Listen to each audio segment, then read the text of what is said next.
안녕하세요. 럭셀내과 한의원원장 김홍수입니다.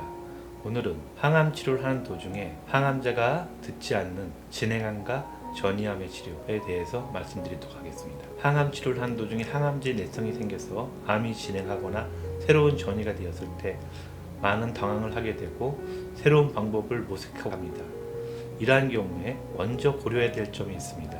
본인의 전신 상태와 건강 상태, 활동 상태가 중요합니다. 만일 환자분이 그러한 상황에 당면했을 때 대부분의 시간을 침대에 누워 있어야 되고 다른 사람의 부축이 필요하며 식사를 잘 못하는 경우에는 더 이상 공격적인 치료를 멈추고 컨디션을 회복하고 상태를 개선하며 삶의 질을 높이는 지지적인 치료로 전환함을 신중하게 고려해야 되고, 만일 환자분이 일상생활이 가능하며 가벼운 운동이 가능하고 식사를 잘 할 수 있는 경우라면 쉽게 포기하지 않고 다음 단계의 치료를 생각하셔야 됩니다.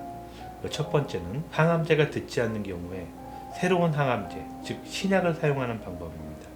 여기서 신약이라 함은 임상적 데이터가 축적되어 있는 항암제를 얘기하는 것이 아니라 임상 실험에 사용하는 전에 존재하지 않았던 새로운 약을 말씀드리는 것입니다. 또 한 가지 경우는 적응증을 바꿔서 항암제를 선택하는 방법이 있습니다. 예를 들면 최근에 많이 사용하는 면역 항암제의 경우에 과거에는 비소세포 폐암이나 흑색종의 일부에서 좋은 효과를 발휘하였고 다른 고용암의 경우에서는 그 효과가 명확히 입증된 바 없습니다.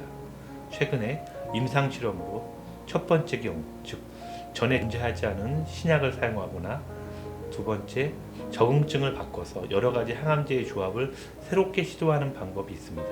이 두 가지 모두 임상 실험에 해당하니 환자분들께서는 이러한 임상 실험에 본인이 속하는지를 한번 고려해 보셔가지고 신중하게 이런 임상 시험을 도전해 볼 필요가 있겠습니다. 두 번째는 기존의 암 요양병원이나 외래에서 많이들 하시는 암 보조 치료를 보조 치료가 아닌 주된 치료로 사용하는 방법이 있습니다. 예를 들면 고주파 온열 치료나 고용량 비타민 C 요법, 비타민 D 주사, 면역 주사, 겨우살이 주사 등이 있습니다. 이러한 치료를 과거에는 암의 보조적인 목적으로 사용했으나 이제 더 이상 독성이 있는 항암제를 사용하지 않고 이러한 치료를 주된 치료 방법으로 사용하는 것입니다. 그러나 이 두 번째 방법에는 많은 한계점을 가지고 있습니다. 이러한 치료 방법의 한계점으로는 두 가지를 설명드릴 수 있는데, 첫 번째는 주된 치료, 즉 공격적인 항암 치료나 방사선 치료가 효과가 있을 때 이러한 치료들이 의미가 있는 경우입니다. 대부분의 경우에 이런 치료들을 주된 치료 요법으로 사용할 경우에 전혀 도움이 되지 않는 경우가 대부분입니다. 두 번째는 고주파 온열 치료라든지 비타민C 요법이 환자한테 체력적으로나 약물학적 부작용이 전혀 없는 것이 아닙니다.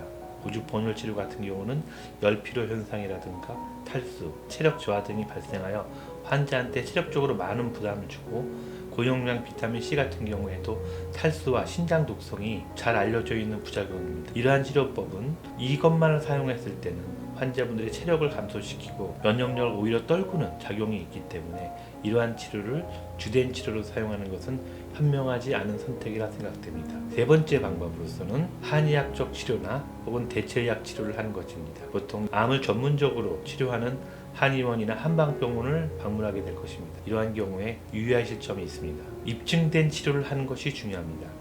여기서 입증이라 함은 과거의 치료 케이스나 사례로 환자한테 효과가 있었다고 입증되는 것이 아니라 현재 자신이 받는 치료가 자신에게 맞고 항암 효과가 있으며 전신적인 상태를 개선하는 것을 입증하는 것입니다. 이것이 무슨 얘기냐 하면 이러이러한 치료 효과가 있는 케이스들을 환자분한테 보여주거나 CT 사진상으로 여러분에게 이런 치료를 하면 과거 이런 케이스가 있었다, 이런 것을 보여주는 것은 본인에게 해당되지 않을 가능성이 매우 높습니다. 항암제의 내성이 있는 진행암이나 전이암의 경우에는 현재 전 세계 어디에도 입증된 치료는 없습니다.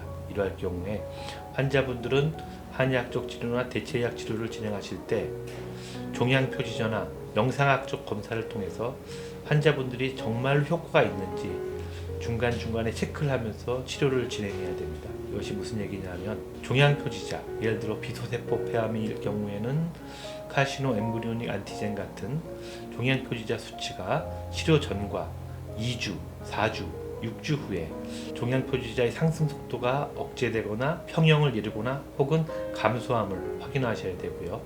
만약에 폐에 종양이 있다면 흉부 X선 사진, 만약에 간에 종양이 있다면 간 초음파 등을 통해서 간이나 폐에 있는 종양의 크기가 더 이상 크지 않거나 감소함을 확인하시면서 치료를 진행하셔야 합니다.